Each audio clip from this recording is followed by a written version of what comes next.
ಯಾರು ಇನ್ ಯಾರು ಔಟ್ ಅಂತ ನೀವು ನೋಡಿದ್ರಿ. ಈ ಘರ್ಷಣೆಯ ಮಧ್ಯೆ ನಮಗೇನು ತೊಂದರೆ ಇಲ್ಲಪ್ಪ, ನಮ್ ಕುರ್ಚಿ ಗಟ್ಟಿಯಾಗಿದೆ ಅಂತ ಇರುವಂತ ಮಂತ್ರಿಗಳು ಯಾರು? ಡಾಕ್ಟರ್ ಜಿ ಪರಮೇಶ್ವರ್ ಗೃಹ ಇಲಾಖೆಯನ್ನು ಪ್ರತಿನಿಧಿಸ್ತಾ ಇದ್ದಾರೆ. ಬಹುಶಃ ಇವರಿಗೆ ಈ ಸಾರಿ ಈ ರೀಶಫಲ್ ಆದ್ರೆ ಖಾತೆ ಬದಲಾವಣೆ ಆಗುವ ಸಾಧ್ಯತೆ ಇದೆ. ಹೋಮ್ ಮಿನಿಸ್ಟರ್ ಬಿಟ್ಟು ಬೇರೆ ಯಾವ್ದಾದ್ರು ಅವ್ರಿಗೆ ಖಾತೆ ಸಿಗುವಂತಹ ಸಾಧ್ಯತೆಗಳಿದೆ. ಹಂಗೆ ಒಂದ್ ಸಾರಿ ಚೇಂಜ್ ಆದ್ರೆ ಯಾವ ಖಾತೆ ಸಿಗ್ಬೋದು ಡಾಕ್ಟರ್ ಜಿ ಪರಮೇಶ್ವರ್ ಅವರಿಗೆ? ಚರ್ಚೆಗಳಾಗ್ತಾ ಇದೆ. ಅವರು ಕೂಡ ಬಹುಶಃ ಲಾಬಿ ನಡೆಸಿರ್ಬೋದು, ನಂದು ಇಂಥದ್ದೇ ಖಾತೆ ಬೇಕು ಅಂತ. ಯಾಕಂದ್ರೆ ಹಿರಿಯ ನಾಯಕರು, ಪ್ರಭಾವ ಇರುವಂತ ನಾಯಕರು, ಅವ್ರು ಕೇಳಿದಂತಹ ಪೋರ್ಟ್ಫೋಲಿಯೋ ಸಿಕ್ಕರೂ ಸಿಗಬಹುದು. ರೇಸ್ನಲ್ಲೇ ಇದ್ದಾರೆ, ಸಿಎಂ ರೇಸ್ನಲ್ಲಿ. ಇನ್ನ ಮಿನಿಸ್ಟರ್ ಸಿಗೋದು ಎಂತ ದೊಡ್ಡ ಮಾತು. ಸೇಫ್, ಹಿ ಇಸ್ ಸೇಫ್ ಅಂತ ಹೇಳಿ. ಇನ್ನು ನೆಕ್ಸ್ಟ್ ಎಂ ಬಿ ಪಾಟೀಲ್ ಅವರು ಬೃಹತ್ ಮತ್ತು ಮಧ್ಯಮ ಕೈಗಾರಿಕೆ ಸಚಿವರಾಗಿದ್ದಾರೆ. ಇವರಿಗೆ ಖಾತೆ ಬದಲಾವಣೆ ಇಲ್ಲ, ಅವರು ಅದೇ ಖಾತೆಯಲ್ಲಿ ಮುಂದುವರ್ಕೊಂಡು ಹೋಗ್ತಾರೆ, ಯಾವುದೇ ಅಡೆತಡೆ ಇಲ್ಲದೆ. ಇನ್ನು ನೆಕ್ಸ್ಟ್ KJ ಜಾರ್ಜ್ ಅವರು ಇಂಧನ ಸಚಿವರ ಆ ಒಂದು ಸ್ಥಾನಕ್ಕೆ ಯಾವುದೇ ರೀತಿಯ ಚ್ಯುತಿ ಬರೋದಿಲ್ಲ, ಏನು ಸಮಸ್ಯೆ ಇಲ್ಲ. ಅವರು ಕೂಡ ಆರಾಮಾಗಿ ತಮ್ಮ ಅಧಿಕಾರವನ್ನ ಮುಂದುವರಿಸಿಕೊಂಡು ಹೋಗ್ತಾರೆ. ಇವರು ಕೂಡ ಸೇಫ್ ಆಗಿದ್ದಾರೆ. ಇನ್ನ Zameer Ahmed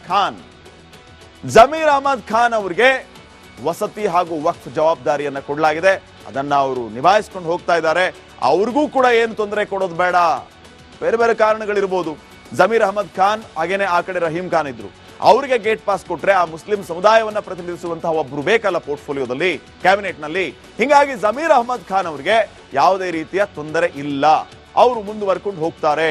is very clever gentleman politician ಅಂತಾನೂ ಕೂಡ ಮಾತುಗಳು ಕೇಳಿ ಬರ್ತಾ ಇರುತ್ತೆ. ಯಾರು ಏನೇ ಲಗಾ ಹೊಡೆದ್ರು ಕೂಡ ಜಮೀರ್ ಅಹಮದ್ ಅವರನ್ನ ಮಾತ್ರ ಏನ್ ಮಾಡೋದಕ್ಕೆ ಆಗೋದಿಲ್ಲ. ಮಿನಿಸ್ಟರ್ ವಿಚಾರದಲ್ಲಿ ಅವರು ಪಕ್ಕ ಅವರ ಚೇರ್ ಅನ್ನ ಅಲ್ಲಾಡಿಸೋದಕ್ಕೆ ಆಗೋದಿಲ್ಲ. ಏನೋ ವರ್ಕೌಟ್ ಮಾಡಿರ್ತಾರೆ, ಅವ್ರ ಚೇರ್ ಅನ್ನ ಸೇಫ್ ಮಾಡ್ಕೋತಾರೆ ಅನ್ನೋಂಥ ಮಾತುಗಳು ಜಮೀರ್ ಅವರ ವಿಚಾರವಾಗಿ ಕೇಳಿ ಬರ್ತಾ ಇರುತ್ತೆ. ಇನ್ನ ರಾಮಲಿಂಗಾರೆಡ್ಡಿ ಅವರು ಸದ್ಯ ಸಾರಿಗೆ ಮತ್ತು ಮುಜರಾಯಿ ಸಚಿವರು. ರಾಮಲಿಂಗಾರೆಡ್ಡಿ ಅವರು ಒಬ್ಬ ಸಮಾಧಾನ ಸಚಿವ. ಅವರು ಜೋರಾಗಿ ಮಾತಾಡಲ್ಲ, ತಲೆ ಕೆಡಿಸ್ಕೊಳ್ಳಲ್ಲ, ಘರ್ಷಣೆ ಇಲ್ವೇ ಇಲ್ಲ, ಅವ್ರಾಯ್ತು ಅವ್ರ ಕೆಲಸ ಆಯ್ತು ಅಂತ ಇರುವಂತಹ ಹಿರಿಯ ನಾಯಕರು ರಾಮಲಿಂಗಾರೆಡ್ಡಿ ಅವರು. ಇಂಥ ರಾಮಲಿಂಗಾರೆಡ್ಡಿ ಅವರು ಮೊನ್ನೆ ಎಲ್ಲೋ ಒಂದ್ ಕಡೆ ಅಂದಂಗಿತ್ತು, ಈ ಸಾರಿ ಸಾರಿಗೆ ಇಲಾಖೆ ಬೇಡ, ಬೇರೆ ಇಲಾಖೆಯನ್ನ ನಿಭಾಯಿಸ್ತೀನಿ ಅಂತ ಹೇಳಿ. ಅಂದ್ರೆ ಅವ್ರು ಹೇಳಿದ್ದಾರೆ ಅನ್ನೋದಕ್ಕಿಂತ ಆ ದಾಟಿಯಲ್ಲಿ ಅವರು ಮಾತಾಡಿದ್ದಾರೆ ಅಂತ ನಾವು ಅನ್ಕೋಬಹುದು. ಸೊ ಈ ಸಾರಿ ಇವರು ಕೂಡ, ಇವರ ಬಯಕೆ ಏನಂತಂದ್ರೆ ಈ ಸಾರಿ ಸಾರಿಗೆ ರೀಶಫಲ್ ಆದಂತ ಟೈಮ್ನಲ್ಲಿ ಸಾರಿಗೆ ಮುಜರಾಯಿ ಇಲಾಖೆ ನನಗೆ ಬೇಡ, ಬೇರೆ ಇಲಾಖೆಯಲ್ಲಿ ನಾನು ಮಂತ್ರಿಯಾಗಿ ಮುಂದುವರಿತೀನಿ. ಹಾಗಿದ್ರೆ ಯಾವ ಮಂತ್ರಿಗಿರಿ ಇವರು ಸಿಗಬಹುದು? Doctor G Parameshwar home minister ಇದ್ದಾರೆ. ಅವ್ರೇನಾದ್ರೂ ಚೇಂಜ್ ಆದ್ರೆ ಆ ಹೋಮ್ ಮಿನಿಸ್ಟರ್ ಸೀಟ್ ಖಾಲಿ ಉಳಿಯುತ್ತೆ. ಇದೇ ರಾಮಲಿಂಗಾರೆಡ್ಡಿ ಅವರನ್ನ ಅಲ್ಲಿ ಗೃಹ ಮಂತ್ರಿಯನ್ನಾಗಿ ಮಾಡಬಹುದು. ಇವರಿಗೆ ಗೃಹ ಮಂತ್ರಿಯಾಗಿ ಕೆಲಸ ಮಾಡಿದ ಅನುಭವನೂ ಇದೆ. ಆ ರೀತಿಯ ಸಾಧ್ಯತೆಗಳು ಕೂಡ ಇದೆ. ನೋಡೋಣ ಏನಾಗುತ್ತೆ ಅಂತ. ಇನ್ನು ನೆಕ್ಸ್ಟ್ ಸತೀಶ್ ಜಾರಕಿಹೊಳಿ ಅವರು ಲೋಕೋಪಯೋಗಿ ಸಚಿವರಾಗಿ ಕೆಲಸ ಮಾಡ್ತಾ ಇದ್ದಾರೆ. ನೆಕ್ಸ್ಟ್ ಸಿಎಂ ಅನ್ನೋಷ್ಟರ ಮಟ್ಟಿಗೆ ಅವ್ರ ಬಗ್ಗೆ ಮಾತುಗಳು ಕೇಳ್ತಾ ಇದೆ. ಹಿ ಈಸ್ ವೆರಿ ಸೇಫ್, ಅವರ ಸ್ಥಾನ ಸೇಫ್ ಆಗಿದೆ, ಏನು ತೊಂದರೆ ಇಲ್ಲ. ಇನ್ನ ಕೃಷ್ಣ ಬೈರೇಗೌಡರು ಕಂದಾಯ ಸಚಿವರು ಮೊನ್ನೆ ಹಾಸನಾಂಬ ದರ್ಶನದ ವಿಚಾರವಾಗಿ ತುಂಬಾ ಅಚ್ಚುಕಟ್ಟಾಗಿ ನಿಭಾಯಿಸಿದ್ರು. ಸ್ವತಃ ಅವರೇ ನಿಂತರು, ಭಕ್ತರ ದರ್ಶನಕ್ಕೆ ಅಡೆತಡೆ ಆಗಬಾರದು, ಸಮಸ್ಯೆ ಆಗಬಾರದು ಅಂತ ಜವಾಬ್ದಾರಿ ತಗೊಂಡ್ರು. DC ಅವರಿದ್ರು ಕೂಡ ಅವರೇ ಭಕ್ತರನ್ನ ಕಂಟ್ರೋಲ್ ಮಾಡೋದಕ್ಕೆ ಮುಂದಾಗಿದ್ರು. ಒಂದು ಪರ್ಫೆಕ್ಟ್ ಕೆಲಸವನ್ನ ಉಸ್ತುವಾರಿ ಸಚಿವರಾಗಿ ಕೃಷ್ಣ ಬೈರೇಗೌಡರು ಮಾಡಿದ್ರು. ಇನ್ನು ಕಂದಾಯ ಇಲಾಖೆಯಲ್ಲಿಯೂ ಕೂಡ ತುಂಬಾ ಒಳ್ಳೆ ಕೆಲಸವನ್ನ ಮಾಡ್ತಾ ಇದ್ದಾರೆ ಅನ್ನುವಂಥ ಮಾತುಗಳು. ನೇರವಾಗಿ ಯಾವುದೇ ರೀತಿಯ ಸುಳಿವಿಲ್ಲದೆ ಅವರು ಡೈರೆಕ್ಟ್ ಆಗಿ ವಿಸಿಟ್ ಕೊಡ್ತಾರೆ. ಕಂದಾಯ ಇಲಾಖೆ ಅಧಿಕಾರಿಗಳು ಕೃಷ್ಣ ಬೈರೇಗೌಡರಿಗೆ ಯಾಕೆ ಭಯ ಬೀಳ್ತಿದ್ದಾರೆ ಅಂತಂದ್ರೆ ಯಾವಾಗ ನಮ್ಮ ಸಾಹೇಬರು ಬಂದ್ಬಿಡ್ತಾರೋ ಅನ್ನೋಂಥ ಭಯ.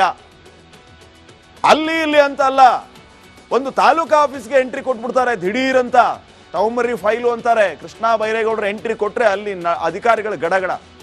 ಸೊ ಈ ರೀತಿ ಗುಡ್ ಟ್ರ್ಯಾಕ್ ಅಲ್ಲಿ ಅವ್ರು ಹೋಗುವಾಗ ಅವರ ಒಂದು ಸ್ಥಾನಕ್ಕೆ ಯಾವುದೇ ರೀತಿಯ ಚ್ಯುತಿ ಇಲ್ಲ, ಏನು ಸಮಸ್ಯೆ ಇಲ್ಲ. ಇನ್ನ ಗ್ರಾಮೀಣಾಭಿವೃದ್ಧಿ ಸಚಿವರಾಗಿರುವಂತಹ ಪ್ರಿಯಾಂಕ್ ಖರ್ಗೆ ಅವರು ಇತ್ತೀಚೆಗೆ RSS ನ ವಿಚಾರವಾಗಿ ಭಾರಿ ಸದ್ದು ಮಾಡ್ತಾ ಇರುವಂತಹ ಸಚಿವ ಪ್ರಿಯಾಂಕ್ ಖರ್ಗೆ ಅವರಿಗೆ ಯಾವುದೇ ರೀತಿಯ ತೊಂದರೆ ಇಲ್ಲ. ಅವರ ಸ್ಥಾನವನ್ನ ಗಟ್ಟಿಯಾಗಿ ಉಳಿಸ್ಕೊಳ್ಳೋದಕ್ಕೆ ಬಹಳ ಮುಖ್ಯವಾಗಿ ಕೃಪಾ ಕಟಾಕ್ಷ ಇದೆ ಹೈಕಮಾಂಡ್ದು. ಅವ್ರ ತಂದೆ ಅವರೇ AICC ಅಧ್ಯಕ್ಷರಾಗಿದ್ದಾರೆ. ಪ್ರಿಯಾಂಕ್ ಖರ್ಗೆ ಅವ್ರನ್ನ ಟಚ್ ಮಾಡಬೇಕು ಅಂದ್ರೆ ಅಷ್ಟು ಈಸಿನಾ? ಗೆದ್ದಾಗಲೇ, ಫಸ್ಟ್ ಟೈಮ್ ಗೆದ್ದಾಗಲೇ ಮಂತ್ರಿ ಆದಂತವ್ರು ಅವರು. ಇನ್ನ ಅವರನ್ನ ಬಿಟ್ಟು ಕೊಡುವ ಸಾಧ್ಯತೆ ಇದೆಯಾ? No chance. ಇನ್ನ HK ಪಾಟೀಲ್ ಕಾನೂನು ಸಚಿವರು, ಹಿರಿಯರು. HK ಪಾಟೀಲ್ ಅವರನ್ನು ಕೂಡ ಅವರು ಅಷ್ಟೇ, ಅವರಾಯ್ತು, ಅವ್ರ ಕೆಲಸ ಆಯ್ತು, ಒಣ ಉಸಾಬರಿ ನಮ್ಗೆ ಬೇಡಪ್ಪ ಅನ್ನೋ ರೀತಿಯಲ್ಲಿ ಅವರು ಕೆಲಸ ಮಾಡ್ತಾರೆ. ಅವ್ರ ಇಲಾಖೆಯಲ್ಲಿ ತುಂಬಾ ಅದ್ಭುತವಾದಂಥ ಕೆಲಸವನ್ನ ಮಾಡ್ತಾ ಇದ್ದಾರೆ.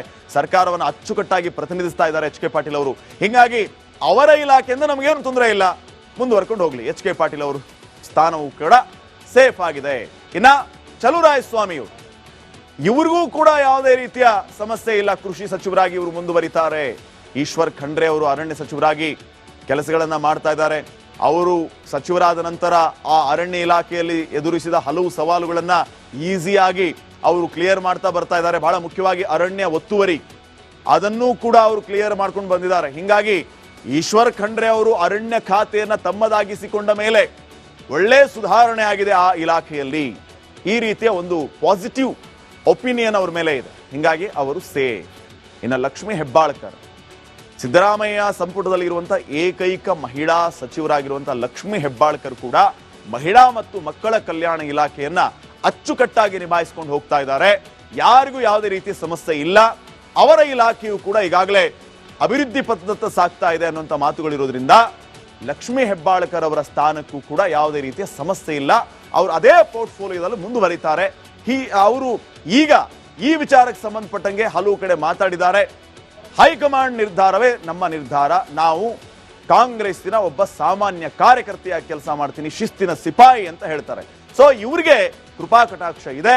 ಅವರ ಕೆಲಸವೂ ಕೂಡ ಅವರಿಗೆ ಶ್ರೀರಕ್ಷೆಯಾಗಿದೆ. ಲಕ್ಷ್ಮೀ ಹೆಬ್ಬಾಳ್ಕರ್ ಅವರು ಕೂಡ ಸೇಫ್ ಆಗಿದ್ದಾರೆ. ಇನ್ನು ಸಂತೋಷ್ ಲಾಡ್ ಕಾರ್ಮಿಕ ಸಚಿವರಾಗಿ ಕೆಲಸ ಮಾಡ್ತಾ ಇದ್ದಾರೆ. ಸಂತೋಷ್ ಲಾಡ್ ಅವರು ಕೂಡ ತಮ್ಮ ಆ ಒಂದು ಇಲಾಖೆಯನ್ನು ಅಚ್ಚುಕಟ್ಟಾಗಿ ನಿಭಾಯಿಸಿಕೊಂಡು ಹೋಗ್ತಾ ಇದ್ದಾರೆ.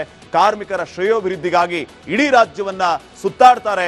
ಇವ್ರಿಗೂ ಕೂಡ ಯಾವುದೇ ರೀತಿಯ ನೆಗೆಟಿವ್ ಥಾಟ್ಸ್ ಇಲ್ಲ, ಪಾಸಿಟಿವ್ ಆಗಿ ಒಪಿನಿಯನ್ ಇದೆ. ಹೀಗಾಗಿ ಸಂತೋಷ್ ಲಾಡ್ ಅವರು ಕೂಡ ಸೇಫ್ಟಿಯಲ್ಲಿ ಪಾಸ್. ಇವ್ರಿಗೂ ಏನು ತೊಂದರೆ ಇಲ್ಲ. ಇನ್ನು ಬೈರತಿ ಸುರೇಶ್ ನಗರಾಭಿವೃದ್ಧಿ ಸಚಿವರು, ಸಿದ್ದರಾಮಯ್ಯ ಅವರ ಆಪ್ತರು, ಇವರನ್ನ ಟಚ್ ಮಾಡೋದಕ್ಕಾಗುವುದಿಲ್ಲ. ಅವರ ಕ್ಷೇತ್ರದಲ್ಲಿಯೂ ಕೂಡ ಅಷ್ಟೇ. ಹಿಂಗಾಗಿ ಬೈರತಿ ಸುರೇಶ್ ಕೂಡ ಸದ್ಯಕ್ಕೆ ಸೇಫ್ ಆಗಿದ್ದಾರೆ.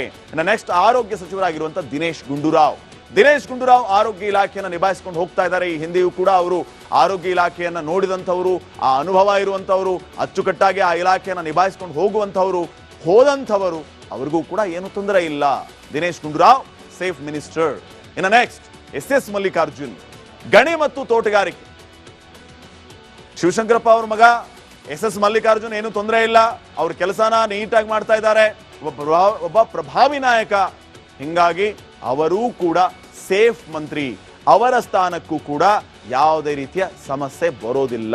ಸೊ ಇಷ್ಟು ಜನ ಸೇಫ್ ಮಂತ್ರಿಗಳು. ಯಾರು ಇನ್ನಾದ್ರೇನು, ಯಾರು ಔಟ್ ಆದ್ರೇನು, ಈ ಸೇಫ್ ಮಂತ್ರಿಗಳು ತಮ್ಮ ತಮ್ಮ ಇಲಾಖೆಯಲ್ಲಿ ಏನೂ ವಿಘ್ನ ಬಾರದ ಹಾಗೆ ಮುಂದುವರಿಕೊಂಡು ಹೋಗ್ತಾರೆ. ಏನು ತೊಂದರೆ ಇಲ್ಲ. ಇನ್ನು ನೆಕ್ಸ್ಟ್ ಯಾರು ಇನ್ ಯಾರು ಔಟ್ ಅಂತ ನೀವು ನೋಡಿದ್ರಿ. ಈ ಘರ್ಷಣೆಯ ಮಧ್ಯೆ ನಮಗೇನು ತೊಂದರೆ ಇಲ್ಲಪ್ಪ, ನಮ್ಮ ಕುರ್ಚಿ ಗಟ್ಟಿಯಾಗಿದೆ ಅಂತ ಇರುವಂತ ಮಂತ್ರಿಗಳು ಯಾರು? ಡಾಕ್ಟರ್ ಜಿ ಪರಮೇಶ್ವರ್ ಗೃಹ ಇಲಾಖೆಯನ್ನು ಪ್ರತಿನಿಧಿಸ್ತಾ ಇದ್ದಾರೆ. ಬಹುಶಃ ಇವರಿಗೆ ಈ ಸಾರಿ ಈ ರೀಶಫಲ್ ಆದ್ರೆ ಖಾತೆ ಬದಲಾವಣೆ ಆಗುವ ಸಾಧ್ಯತೆ ಇದೆ. ಹೋಮ್ ಮಿನಿಸ್ಟರ್ ಬಿಟ್ಟು ಬೇರೆ ಯಾವ್ದಾದ್ರು ಅವ್ರಿಗೆ ಖಾತೆ ಸಿಗುವಂತಹ ಸಾಧ್ಯತೆಗಳಿದೆ. ಹಂಗೆ ಒಂದ್ ಸಾರಿ ಚೇಂಜ್ ಆದ್ರೆ ಯಾವ ಖಾತೆ ಸಿಗ್ಬೋದು ಡಾಕ್ಟರ್ ಜಿ ಪರಮೇಶ್ವರ್ ಅವರಿಗೆ?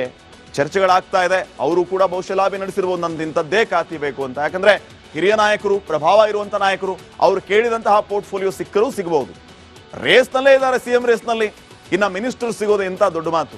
ಸೇಫ್, ಹಿ ಈಸ್ ಸೇಫ್ ಅಂತ ಹೇಳಿ. ಇನ್ನು ನೆಕ್ಸ್ಟ್ ಎಂ ಬಿ ಪಾಟೀಲ್ ಅವರು ಬೃಹತ್ ಮತ್ತು ಮಧ್ಯಮ ಕೈಗಾರಿಕೆ ಸಚಿವರಾಗಿದ್ದಾರೆ. ಇವರಿಗೆ ಖಾತೆ ಬದಲಾವಣೆ ಇಲ್ಲ. ಅವರು ಅದೇ ಖಾತೆಯಲ್ಲಿ ಮುಂದುವರ್ಕೊಂಡು ಹೋಗ್ತಾರೆ, ಯಾವುದೇ ಅಡೆತಡೆ ಇಲ್ಲದೆ. ಇನ್ನು ನೆಕ್ಸ್ಟ್ KJ ಜಾರ್ಜ್ ಅವರು ಇಂಧನ ಸಚಿವರ ಆ ಒಂದು ಸ್ಥಾನಕ್ಕೆ ಯಾವುದೇ ರೀತಿಯ ಚ್ಯುತಿ ಬರೋದಿಲ್ಲ, ಏನು ಸಮಸ್ಯೆ ಇಲ್ಲ. ಅವರು ಕೂಡ ಆರಾಮಾಗಿ ತಮ್ಮ ಅಧಿಕಾರವನ್ನ ಮುಂದುವರಿಸಿಕೊಂಡು ಹೋಗ್ತಾರೆ. ಇವರು ಕೂಡ ಸೇಫ್ ಆಗಿದ್ದಾರೆ. ಇನ್ನ ಜಮೀರ್ ಅಹಮದ್ ಖಾನ್ ಅವರಿಗೆ ವಸತಿ ಹಾಗೂ ವಕ್ಫ್ ಜವಾಬ್ದಾರಿಯನ್ನ ಕೊಡಲಾಗಿದೆ. ಅದನ್ನ ಅವರು ನಿಭಾಯಿಸಿಕೊಂಡು ಹೋಗ್ತಾ ಇದ್ದಾರೆ. ಅವ್ರಿಗೂ ಕೂಡ ಏನು ತೊಂದರೆ ಕೊಡೋದು ಬೇಡ. ಬೇರೆ ಬೇರೆ ಕಾರಣಗಳಿರ್ಬೋದು. ಜಮೀರ್ ಅಹಮದ್ ಖಾನ್ ಹಾಗೇನೆ ಆ ಕಡೆ ರಹೀಂ ಖಾನ್ ಇದ್ರು. ಅವರಿಗೆ ಗೇಟ್ ಪಾಸ್ ಕೊಟ್ರೆ ಆ ಮುಸ್ಲಿಂ ಸಮುದಾಯವನ್ನ ಪ್ರತಿನಿಧಿಸುವಂತಹ ಒಬ್ರು ಬೇಕಲ್ಲ ಪೋರ್ಟ್ಫೋಲಿಯೋದಲ್ಲಿ, ಕ್ಯಾಬಿನೆಟ್ ನಲ್ಲಿ. ಹಿಂಗಾಗಿ ಜಮೀರ್ ಅಹಮದ್ ಖಾನ್ ಅವರಿಗೆ ಯಾವುದೇ ರೀತಿಯ ತೊಂದರೆ ಇಲ್ಲ. ಅವರು ಮುಂದುವರ್ಕೊಂಡು ಹೋಗ್ತಾರೆ. Is very clever gentleman politician ಅಂತಾನೂ ಕೂಡ ಮಾತುಗಳು ಕೇಳಿ ಬರ್ತಾ ಇರುತ್ತೆ. ಯಾರು ಏನೇ ಲಗ ಹೊಡೆದ್ರು ಕೂಡ ಜಮೀರ್ ಅಹಮದ್ ಅವರನ್ನ ಮಾತ್ರ ಏನ್ ಮಾಡೋದಕ್ಕೆ ಆಗೋದಿಲ್ಲ. ಮಿನಿಸ್ಟರ್ ವಿಚಾರದಲ್ಲಿ ಅವರು ಪಕ್ಕ ಅವರ ಚೇರ್ ಅನ್ನ ಅಲ್ಲಾಡಿಸೋದಕ್ಕಾಗೋದಿಲ್ಲ. ಏನೋ ವರ್ಕೌಟ್ ಮಾಡಿರ್ತಾರೆ, ಅವ್ರ ಚೇರ್ ಅನ್ನ ಸೇಫ್ ಮಾಡ್ಕೋತಾರೆ ಅನ್ನೋಂಥ ಮಾತುಗಳು ಜಮೀರ್ ಅವರ ವಿಚಾರವಾಗಿ ಕೇಳಿ ಬರ್ತಾ ಇರುತ್ತೆ. ಇನ್ನು ರಾಮಲಿಂಗಾರೆಡ್ಡಿ ಅವರು ಸದ್ಯ ಸಾರಿಗೆ ಮತ್ತು ಮುಜರಾಯಿ ಸಚಿವರು. ರಾಮಲಿಂಗಾರೆಡ್ಡಿ ಅವರು ಒಬ್ಬ ಸಮಾಧಾನ ಸಚಿವ. ಅವರು ಜೋರಾಗಿ ಮಾತಾಡಲ್ಲ, ತಲೆ ಕೆಡಿಸ್ಕೊಳ್ಳಲ್ಲ, ಘರ್ಷಣೆ ಇಲ್ವೇ ಇಲ್ಲ, ಅವರಾಯ್ತು ಅವ್ರ ಕೆಲಸ ಆಯ್ತು ಅಂತ ಇರುವಂತ ಹಿರಿಯ ನಾಯಕರು ರಾಮಲಿಂಗಾರೆಡ್ಡಿ ಅವರು. ಇಂಥ ರಾಮಲಿಂಗಾರೆಡ್ಡಿ ಅವರು ಮೊನ್ನೆ ಎಲ್ಲೋ ಒಂದ್ ಕಡೆ ಅಂದಂಗಿತ್ತು, ಈ ಸಾರಿ ಸಾರಿಗೆ ಇಲಾಖೆ ಬೇಡ, ಬೇರೆ ಇಲಾಖೆಯನ್ನ ನಿಭಾಯಿಸ್ತೀನಿ ಅಂತ ಹೇಳಿ. ಅಂದ್ರೆ ಅವ್ರು ಹೇಳಿದ್ದಾರೆ ಅನ್ನೋದಕ್ಕಿಂತ ಆ ದಾಟಿಯಲ್ಲಿ ಅವರು ಮಾತಾಡಿದ್ದಾರೆ ಅಂತ ನಾವು ಅನ್ಕೋಬಹುದು. ಸೊ ಈ ಸಾರಿ ಇವರು ಕೂಡ ಇವರ ಬಯಕೆ ಏನಂತಂದ್ರೆ ಈ ಸಾರಿ ಸಾರಿಗೆ ರೀಶಫಲ್ ಆದಂತ ಟೈಮ್ನಲ್ಲಿ ಸಾರಿಗೆ ಮುಜರಾಯಿ ಇಲಾಖೆ ನನಗೆ ಬೇಡ, ಬೇರೆ ಇಲಾಖೆಯಲ್ಲಿ ನಾನು ಮಂತ್ರಿಯಾಗಿ ಮುಂದುವರಿತೀನಿ. ಹಾಗಿದ್ರೆ ಯಾವ ಮಂತ್ರಿಗಿರಿ ಇವರು ಸಿಗಬಹುದು? Doctor G Parameshwar home minister ಇದ್ದಾರೆ, ಅವ್ರೇನಾದ್ರೂ ಚೇಂಜ್ ಆದ್ರೆ ಆ ಹೋಮ್ ಮಿನಿಸ್ಟರ್ ಸೀಟ್ ಖಾಲಿ ಉಳಿಯುತ್ತೆ. ಇದೇ ರಾಮಲಿಂಗಾರೆಡ್ಡಿ ಅವರನ್ನ ಅಲ್ಲಿ ಗೃಹ ಮಂತ್ರಿಯನ್ನಾಗಿ ಮಾಡಬಹುದು. ಇವರಿಗೆ ಗೃಹ ಮಂತ್ರಿಯಾಗಿ ಕೆಲಸ ಮಾಡಿದ ಅನುಭವನೂ ಇದೆ. ಆ ರೀತಿಯ ಸಾಧ್ಯತೆಗಳು ಕೂಡ ಇದೆ. ನೋಡೋಣ ಏನಾಗುತ್ತೆ ಅಂತ. ಇನ್ನು ನೆಕ್ಸ್ಟ್ ಸತೀಶ್ ಜಾರಕಿಹೊಳಿ ಅವರು ಲೋಕೋಪಯೋಗಿ ಸಚಿವರಾಗಿ ಕೆಲಸ ಮಾಡ್ತಾ ಇದ್ದಾರೆ. ನೆಕ್ಸ್ಟ್ ಸಿಎಂ ಅನ್ನೋಷ್ಟ್ರ ಮಟ್ಟಿಗೆ ಅವ್ರ ಬಗ್ಗೆ ಮಾತುಗಳು ಕೇಳ್ತಾ ಇದೆ. ಹಿ ಈಸ್ ವೆರಿ ಸೇಫ್, ಅವರ ಸ್ಥಾನ ಸೇಫ್ ಆಗಿದೆ, ಏನು ತೊಂದರೆ ಇಲ್ಲ. ಇನ್ನ ಕೃಷ್ಣ ಬೈರೇಗೌಡರು ಕಂದಾಯ ಸಚಿವರು ಮೊನ್ನೆ ಹಾಸನಾಂಬ ದರ್ಶನದ ವಿಚಾರವಾಗಿ ತುಂಬಾ ಅಚ್ಚುಕಟ್ಟಾಗಿ ನಿಭಾಯಿಸಿದ್ರು. ಸ್ವತಃ ಅವರೇ ನಿಂತರು, ಭಕ್ತರ ದರ್ಶನಕ್ಕೆ ಅಡೆತಡೆ ಆಗಬಾರ್ದು, ಸಮಸ್ಯೆ ಆಗಬಾರ್ದು ಅಂತ ಜವಾಬ್ದಾರಿ ತಗೊಂಡ್ರು. ಡಿ ಸಿ ಅವರಿದ್ರು ಕೂಡ ಅವರೇ ಭಕ್ತರನ್ನ ಕಂಟ್ರೋಲ್ ಮಾಡೋದಕ್ಕೆ ಮುಂದಾಗಿದ್ರು.